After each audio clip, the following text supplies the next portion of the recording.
Salut à tous, j'espère que ça va bien et aujourd'hui dans cette nouvelle vidéo, je vais vous montrer comment fabriquer un distributeur de croquettes. Donc pour commencer, je vais vous faire une démonstration.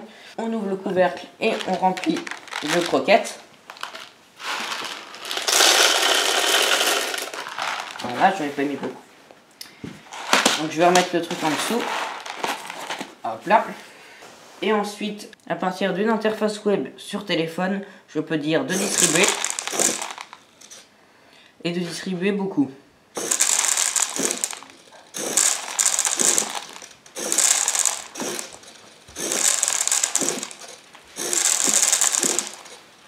Voilà. Pour commencer, j'ai découpé des plaques de 20 par 30 dans du MDF. Une fois ça fait, j'ai découpé toutes les autres faces du distributeur. Sur une face, j'ai fait un trou pour laisser la place au servomoteur. Et j'ai fait un autre gros trou pour les croquettes. Ensuite, sur un morceau de bois épais, j'ai fait un plus petit trou. Et j'ai mis une vis avec un petit fil de fer. J'ai collé la plaque au niveau du bas du distributeur. J'ai changé de place la vis avec le fil de fer parce que sinon ça frottait dans l'entonnoir.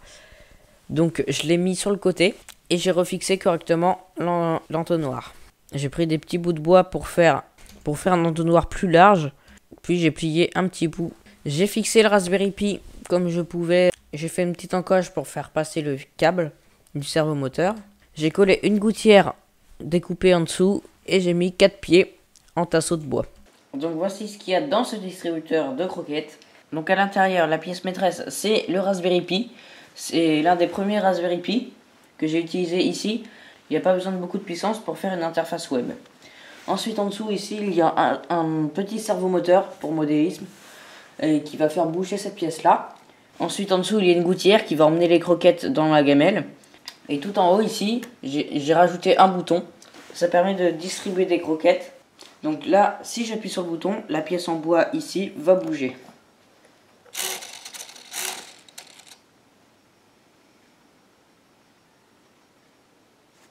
Donc si j'appuie sur le bouton ici, la pièce en bois va bouger. Donc ici, il y a un espèce de V en bois qui permet d'amener les croquettes dans la partie blanche. Et la partie blanche, c'est le haut d'une bouteille de lait qui va faire entonnoir et qui va emmener les croquettes à l'intérieur de cette pièce-là. Donc ici, il y a un trou. Et en fait, par défaut, le trou est en face de la bouteille de lait. Et ensuite, quand le moteur va se déclencher, ça va se décaler. Donc là, il se décale un peu parce qu'il n'y a pas la paroi. Mais ça va se décaler. En dessous, il y a un trou. Et les croquettes tombent. Donc là, on peut voir le bouton. J'ai fait un couvercle pour fermer le distributeur correctement, accompagné de charnières ici. Et donc là, il manque juste la plaque avant pour que le distributeur soit fonctionnel. Là, si j'ai envie de le déclencher à distance, j'ai créé un raccourci. Ici, j'ai l'interface web. Et donc, quand j'appuie sur le bouton rouge, ça fait juste un coup. Comme si on appuyait sur le bouton. Et ensuite, quand j'appuie sur distribuer des croquettes, ça va distribuer entre 40 et 50 grammes de croquettes en faisant 4 ou 5 allers-retours. Quand j'appuie,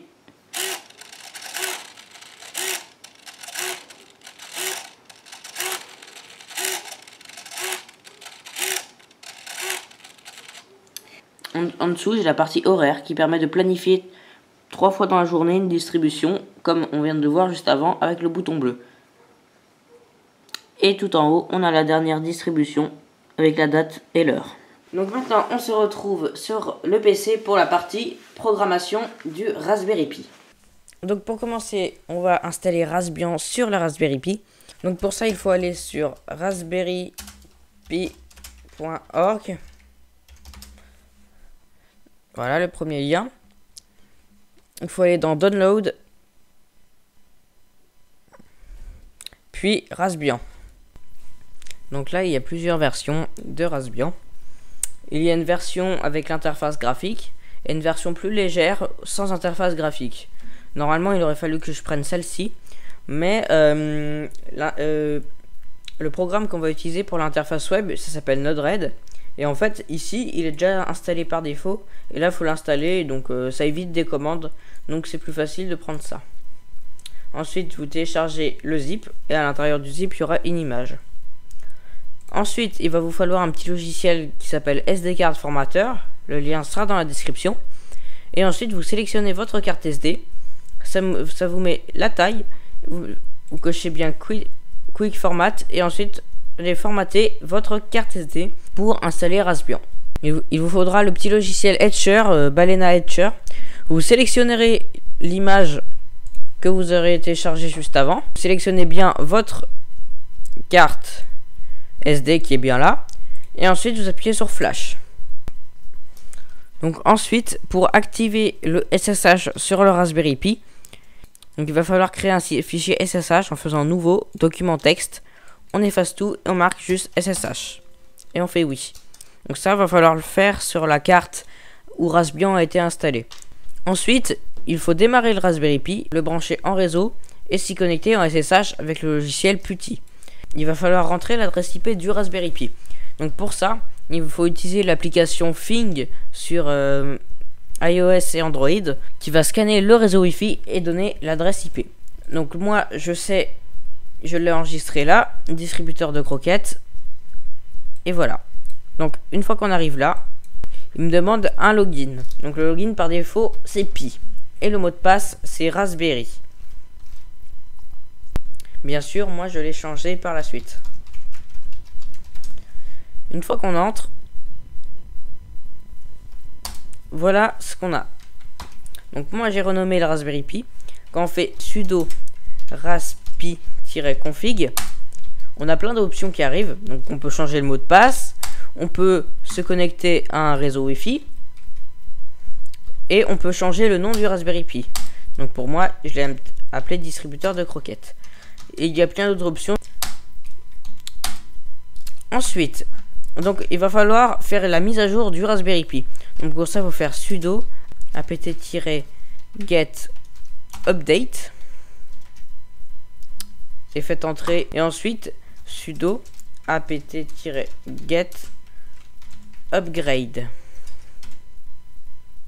Et pareil, attendez, la upgrade elle est plus longue que la update. Ensuite, redémarrez votre Raspberry Pi en faisant sudo reboot. Et ensuite, maintenant, on va mettre à jour Node-RED. Il va falloir marquer update-node.js and Node-RED et laisser tourner. Là, ça va prendre 10 à 15 minutes selon votre connexion internet. Une fois que ça c'est fait, il va falloir marquer node-red-start. Une fois que ça c'est fait, il vous indique que ça a démarré. Et ça, c'est la commande à entrer si on a envie que Node-RED démarre au démarrage du Raspberry Pi. Maintenant qu'on connaît l'adresse IP du Raspberry Pi, on va la taper là-dedans. 219 pour moi.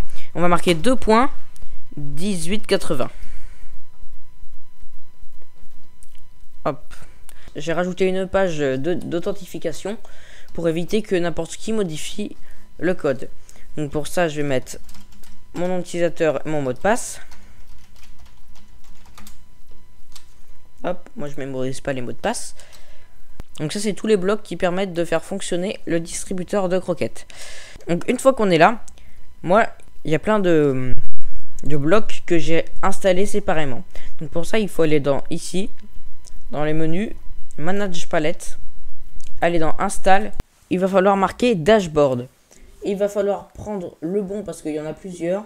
Celui qu'il faut prendre, c'est celui-là. Node-red-dashboard, celui-là, et vous appuyez sur Install. Ça va prendre quelques minutes.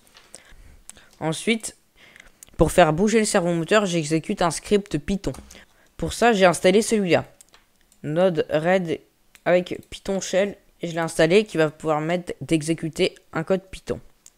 Voilà pour tout ce que j'ai installé. Et ensuite, pour accéder à l'interface web, on met l'adresse IP 2.1880/UI. Et donc là, j'ai mis un utilisateur mot de passe pour éviter que si quelqu'un trouve l'IP du Raspberry Pi, fasse distribuer des croquettes en boucle. Pareil, je mets mon utilisateur et mon mot de passe. Hop là. Et donc là, voilà l'interface que ça me fait. Donc vous, normalement, si vous avez rien mis là encore, ça devrait vous mettre un message comme quoi il faut créer des groupes. Mais voilà comment ça se présente. Donc ici, moi je vais appuyer sur Export Clipboard. Et ça sera dans la description. Il y aura un paste bin. Et c'est tout le code que vous voyez derrière qui est mis là-dedans. Et puis vous, va falloir faire import clipboard et coller tout ce qui est mis en description. Et normalement, ça va vous coller tout. Donc là, il reste une chose à faire, c'est le script Python. Donc là, en fait, quand on appuie une fois sur le bouton rouge qui est là, et ben ça va exécuter le script manuel.py. Donc pour ça, le script manuel.py, on va le créer. Donc là, on se retrouve sur le terminal sur Putty et on va faire ls. Donc là, on voit tous les fichiers qui sont disponibles. On voit manuel.py, c'est le fichier pour faire du manuel. Et on voit cerveau.py, ça c'est quand ça distribue totalement. Vous, va falloir faire nano cerveau.py comme ça. Faire entrer et ça va vous afficher une page vide parce que vous, il n'y aura rien. Et je vous mettrai ce code là en description. Donc ça c'est le code en Python qui va permettre de faire bouger le cerveau 5 fois. Donc avec une boucle while, ça permet de faire bouger le cerveau 5 fois. On fait CTRL X, puis après on appuie sur Y, puis on appuie sur entrée. Et ensuite on va faire pareil pour manuel.py. On tape nano manuel.py. Et là, c'est le même programme, sauf qu'il n'y a pas la boucle while, ça fait juste un aller-retour. Pareil, CTRL X, Y, entrée. Et donc les noms des fichiers cerveau et manuel, vous pouvez les changer, mais il va falloir le changer aussi dans Node-RED ici. Donc voilà à peu près tout ce qui est code pour le distributeur de croquettes. Après, sur le côté, il s'était caché. Il y avait les infos. Ici, si vous cliquez là, vous avez les infos. Et vous pouvez changer le thème. Donc moi, je l'ai mis en dark, c'est ici, pour le mettre en dark. On peut changer les couleurs des menus. On peut changer le nom de la page, qui est marqué là. Bon, j'ai pas encore trouvé comment on faisait pour changer le logo, mais pour l'instant, ça, c'est pas important. Cette vidéo est à présent terminée. Si elle t'a plu, pense à t'abonner, à mettre un pouce bleu. Si tu as des questions ou si quelque chose ne marche pas, écris-nous un commentaire. Salut!